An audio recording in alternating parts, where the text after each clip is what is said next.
Welcome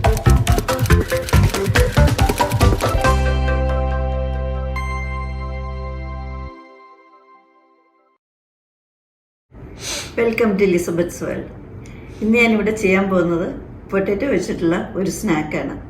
അതാണ് hash brown. അപ്പോൾ അതിന് വേണ്ടുന്ന ഇൻഗ്രീഡിയൻസ് എന്തൊക്കെയാണെന്ന് നോക്കാം. ഇതിനായിട്ട് ഞാൻ എടുത്തിരിക്കുന്നത് 3 മീഡിയം പൊട്ടാറ്റോ ആണ്. ഒരു 400 ഗ്രാം വരും. പിന്നെ 1/2 കപ്പ് ഗ്രേറ്റഡ് ചീസ്, ഏത് ചീസായാലും കുഴപ്പമില്ല. പിന്നെ 3 ടേബിൾ സ്പൂൺ ഒനിയൻ ചെറുതായിട്ട് കട്ട് ചെയ്ത് സ്ലൈസ് ഇങ്ങനെ കനം കുറച്ചിട്ടാണ് അത് എടുത്തിരിക്കുന്നത്. ഒരു 3 ടേബിൾ സ്പൂൺ. പിന്നെ 1 ടേബിൾ സ്പൂൺ മല്ലിയില ചെറുതായിട്ട് കട്ട് ചെയ്ത്. പിന്നെ വേണ്ടത് 1/2 teaspoon chilli powder, 1/2 teaspoon pepper powder, പിന്നെ 2 ടേബിൾ സ്പൂൺ കോൺഫ്ലോർ. കോൺഫ്ലോറും നിർബന്ധമില്ല, മൈദ ആയാലും മതി. പിന്നെ 2 ടേബിൾ സ്പൂൺ റൈസ് ഫ്ലോർ, ഉപ്പ് ആവശ്യത്തിന്. പിന്നെ ഗാർലിക് ചോപ്പ് ചെയ്തുണ്ടെങ്കിൽ 1 ടേബിൾ സ്പൂൺ ഇടാം. ഞാൻ ഗാർലിക്കിന് പകരം ഗാർലിക് പൗഡർ ഉണ്ട്, അതാണ് ഞാനിപ്പോൾ 1 ടീസ്പൂൺ ഇടുന്നത്. ഇനി നമുക്ക് വേണ്ടത് കുറച്ച് തണുത്ത വെള്ളമാണ്. കുറച്ച് തണുത്ത വെള്ളം ഞാൻ ഈ ബോളിൽ എടുത്തിട്ടുണ്ട്. ഇനി നമുക്കിതൊന്ന് ഗ്രേറ്റ് ചെയ്യണം.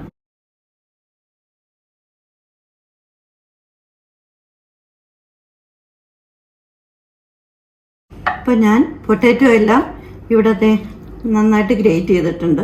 ഇനി നമുക്കിത് തണുത്ത വെള്ളത്തിലിട്ട് നന്നായിട്ട് കഴുകിയെടുക്കണം. ഇതിൻ്റെ ഈ സ്റ്റാർച്ച് മുഴുവൻ പോകുന്നതിന് വേണ്ടിയിട്ടാണ്. എന്നിട്ട് നമ്മൾ കഴുകിയെടുത്തിട്ട് ഒരു തുണിയിലിട്ട് നല്ല പിഴിഞ്ഞ് ഇതിൻ്റെ വെള്ളമെല്ലാം കളഞ്ഞ് ഡ്രൈ ആക്കി എടുക്കണം.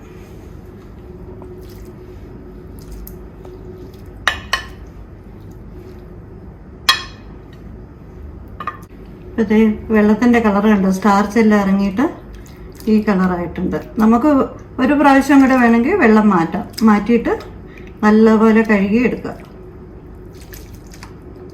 ഇപ്പം ഞാൻ പൊട്ടാറ്റോ എല്ലാം നല്ലപോലെ കഴുകി ഒരു തുണിയിലാക്കിയിട്ടുണ്ട്. ഇനി നമുക്കിത് നന്നായിട്ടൊന്ന് പിഴിഞ്ഞെടുക്കണം. വെള്ളമായി ഒട്ടും പാടില്ല, അങ്ങനെ ശരിക്കും വെള്ളം കളയണം നമ്മൾ.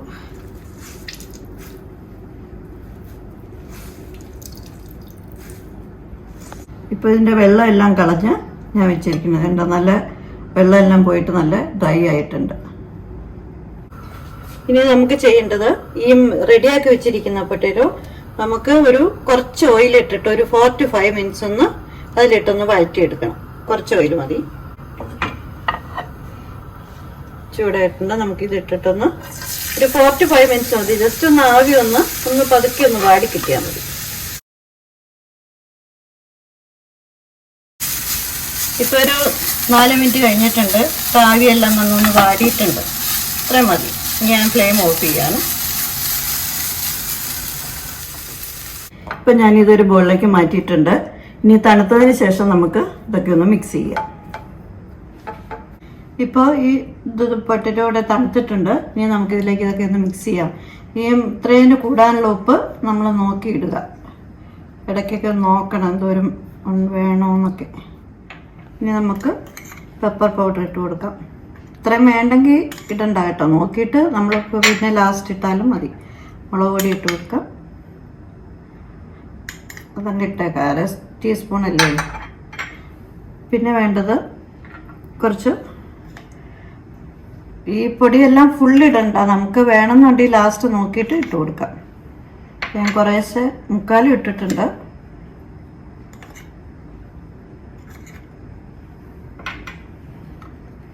ഇട്ടിട്ട് ജസ്റ്റ് ഒന്ന് ഇങ്ങനെ ഒന്ന് മിക്സ് ചെയ്യും.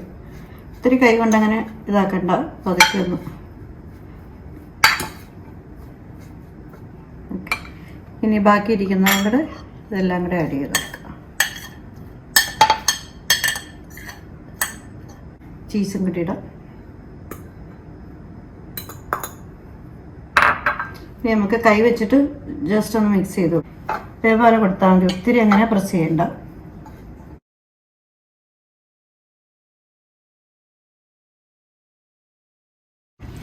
അപ്പം ഞാൻ ഇവിടെ ഇരുന്ന എല്ലാ പൊടികളും ഇട്ടു കേട്ടോ. ഇനി ഗാർലിക് പൗഡർ ഇടുവാണ്. 1 ടീസ്പൂൺ ഗാർലിക് പൗഡർ. ഇതും കൂടി ഇട്ട് നന്നായിട്ടൊന്ന് മിക്സ് ചെയ്യാം, ഇങ്ങനെ യോജിപ്പിക്കുക. ഈ സമയത്ത് നമ്മൾ ഉപ്പൊക്കെ നോക്കണം കേട്ടോ. ഇപ്പോൾ ഇത് പാകത്തിന് ഉപ്പും എരിവും എല്ലാം ഉണ്ട്. ഇനി നമുക്കിതൊന്ന് ഷേപ്പ് ചെയ്തെടുക്കാം. കുറേശ്ശെ എടുക്കുക. ഇങ്ങനെ ഒരു ഓവൽ ഷേപ്പിന്, സ്ക്വയർ ആയാലും കുഴപ്പമില്ല, നമ്മുടെ ഇഷ്ടമുള്ള ഒരു ഷേപ്പിന് നമുക്കിത് വയ്ക്കാം. ഇപ്പം ഞാൻ പൊട്ടറ്റോ എല്ലാം ഷേപ്പ് ചെയ്ത് വെച്ചിട്ടുണ്ട്. നിങ്ങൾക്ക് ഇഷ്ടമുള്ള ഷേപ്പ് എടുക്കാം. ഞാൻ ഈ ഷേപ്പിനാണ് ആക്കിയിരിക്കുന്നത്. ഇനി നമുക്കിതൊന്ന് ഫ്രൈ ചെയ്തെടുക്കാം.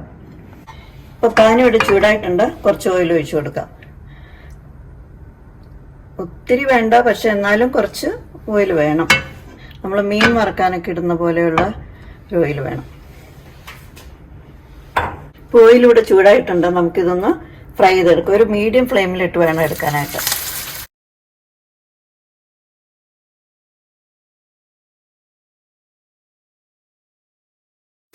അപ്പം ഞാനിതെല്ലാം ഒന്ന് മറിച്ചിട്ടിട്ടുണ്ട്. നമ്മൾ തീരെ തീ കുറച്ച് വെക്കരുത്, മീഡിയം ഫ്ലെയിമിലായിരിക്കണം.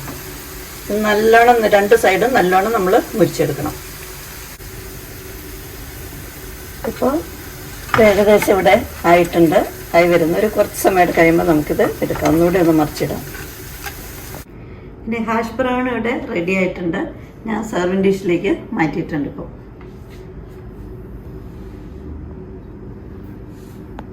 ഇന്ന് ഞാൻ പരിചയപ്പെടുത്താൻ പോകുന്ന ഫ്രൂട്ട് കിവിയാണ്. ഞാൻ 2 തരത്തിലുള്ള കിവി കണ്ടിട്ടുണ്ട്. ഒന്നൊരു ഗോൾഡൻ കിവിയും പിന്നെ സാധാരണ വരുന്ന ഗ്രീൻ കിവിയും. ഗ്രീൻ കിവിയുടെ പുറത്തൊക്കെ ഇങ്ങനെ ഹെയർ ഉണ്ടാവും, ചെറുതായിട്ടൊക്കെയുള്ള ഹെയർ മാതിരി. ഗോൾഡൻ കിവിയുടെ പുറത്ത് ഹെയർ ഒന്നുമില്ല. അതിൻ്റെ ഉള്ളിൽ നല്ല ഒരു ലൈറ്റ് യെല്ലോ ആയിരിക്കും. ഇത് ഗ്രീൻ കളറും. ഞാനിപ്പോൾ ഒന്ന് കട്ട് ചെയ്ത് കാണിക്കാം.